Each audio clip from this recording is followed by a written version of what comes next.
The Cruel King and the Great Hero is a story about many things. It's a tale of fear and courage, of loss and gain, of life and death, and how the most priceless, precious things often come for free. It's also the kind of game that acts like a mirror into a player's soul. What you get from it greatly depends on what kind of person you are, where you are in life, what you value, and what experiences you've accumulated as you walk through the same mortal path that we all have to. I guess this is my roundabout way of saying that The Cruel King and the Great Hero will not be for everyone. As a budget title without much buzz, it's easy for it to get swept away in the undercurrent of the Elden Rings of the world, which, by the way, is a fantastic game. Its lower budget also means that The Cruel King and the Great Hero suffers from some technical hiccups that's sure to annoy a segment of the gaming community that prizes things like polish and buttery smooth frame rates. For those who value nuance and heart, however, The Cruel King and the Great Hero becomes so much more. It's like learning to look past the fancy cars, nice clothes, and all the other superficial things on the surface, and discovering the true value of someone within. Only then does the game truly resonate and show its real self. To see that, however, you must be willing to give it a chance. The story of The Cruel King and the Great Hero starts in the Mountain Kingdom ruled by members of the monster race. Overseeing this monstrous lot is the powerful Dragon King, an odd and mysterious creature that longs to live in peace with humans despite the historic conflict between both sides. Even more odd is the Dragon King's daughter. Yu loves to wear an old pot on her head while holding a tree branch in her hands as she sets forth on heroic adventures every day. She also adores her dad, often curling up to the towering four-legged dragon every night to listen to his stories about the exploits of a legendary great hero who Yu aspires to emulate. That, however, is not what makes Yu odd. Instead, what's strange is that Yu is human, the only human in fact, in a mountain filled with all sorts of beasts and monstrous creatures. Just how did a human girl end up as the daughter of the Dragon King? It is one of many questions that quickly pop up as players dip their toes into the Cruel King and the Great Hero's narrative. And boy, what a narrative it is.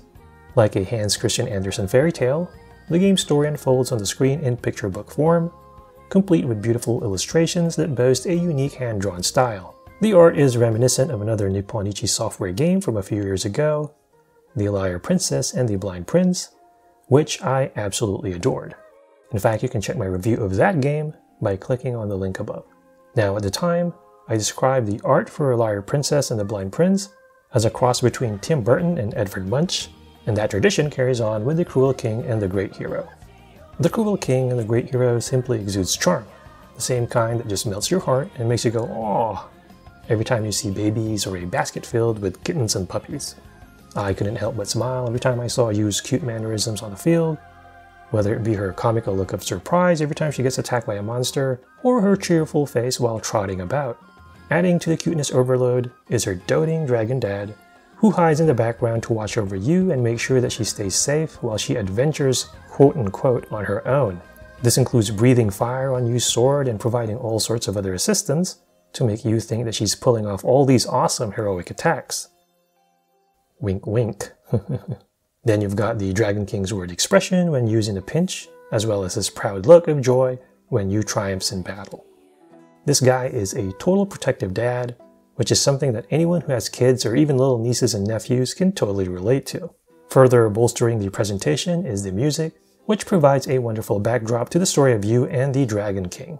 These tunes can be whimsical and at times bittersweet and haunting, adding a sense of adventure one moment and then pensive thought at another time. The narrative is further enhanced by the soothing voice of Japanese composer and vocalist Akiko Shikata. Like a person reading a bedtime story, Shikata's serene and calming narration adds even more life to the Cruel King and the Great Hero's story, especially if you can understand Japanese. Which fortunately I do. Now, some players who don't would probably prefer that the game have English narration as well, which is understandable. At the same time, Shikata's voice sounds so wonderful that it adds its own sheen to the game's color. As great as the visuals can be, however, they are not perfect. One issue with the otherwise stellar presentation is that the game can have frame rate issues at times.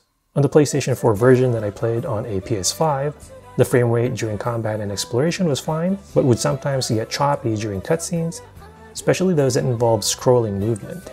All in all, however, the unique visual style, as well as the nice music and voice, combined with the narrative to produce what is easily the game's biggest strength, which is its storytelling.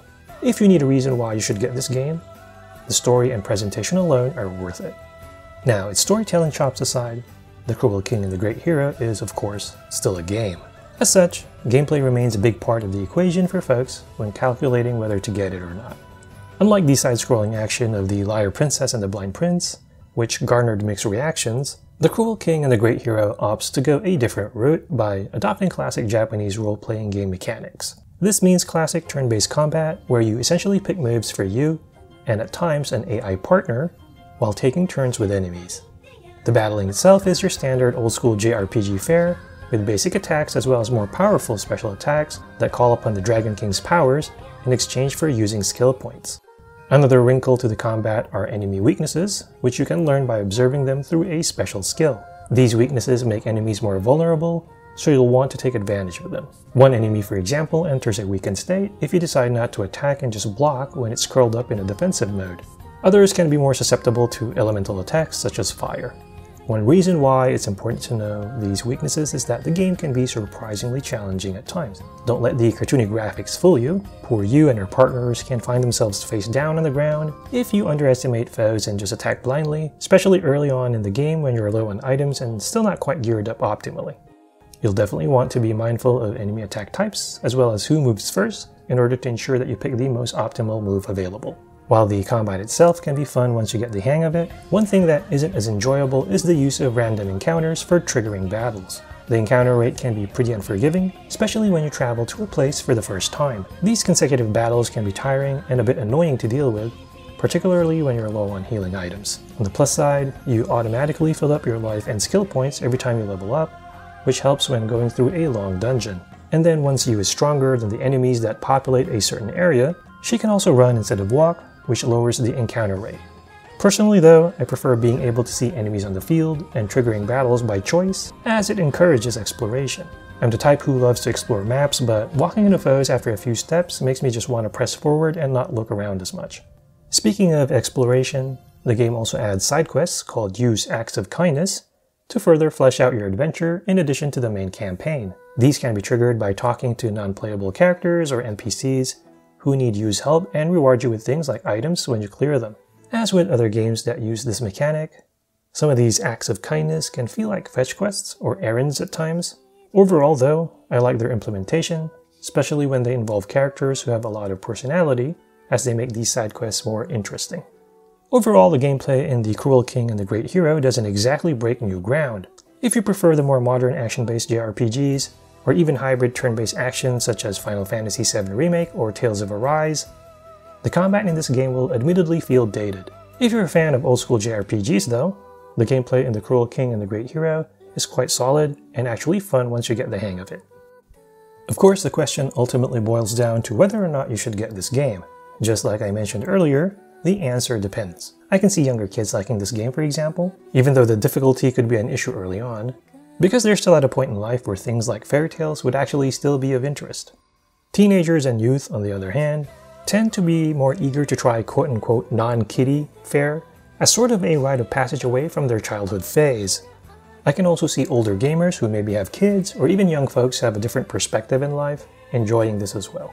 In my case, I'm old enough where seeing The Cruel King and the Great Hero storybook style takes me back to my younger days. It's like how hearing an old song makes me remember a simpler time, back when the world seemed less complicated and all my loved ones were still alive. Like, my great-grandparents and all these other people who helped define my childhood. In that sense, it almost seems like comfort food in video game form. And then as someone who also struggled with the impact of divorce on my family as a child, in a religious country where divorce was rare no less, the game's focus on themes like being different from others, as well as parenthood, really moved me on a personal level. It reminded me of things I thought I've long forgotten, except now I can see them from the eyes of a grown man with perspective, as opposed to a young child with a lot of fears and insecurities. It was a great reminder of my own personal growth as a human being, and why it's also important for me to be empathetic with my younger relatives, who might be going through the same self-doubts and concerns that I did at their age. It's a reminder of what's truly important, and the need to treasure and be grateful for the precious things we are lucky to enjoy right now. Ultimately, The Cruel King and the Great Hero is a story about relationships and growth, and how the bonds between parent and child can go beyond shared genetics. Family isn't just about having the same blood. In reality, it's all about the love you give and the love you get, which is what defines what family truly is. It's the reason I say that life experiences will determine whether or not The Cruel King and the Great Hero is a good game for you. It essentially gives back as much as you put into it.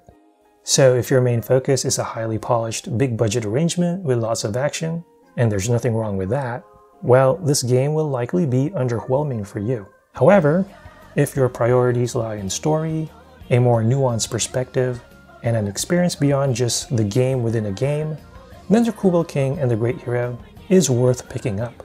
It might make you laugh, it might make you cry, but most important of all, it might make you realize that you actually already have what you've been searching for in life all this time.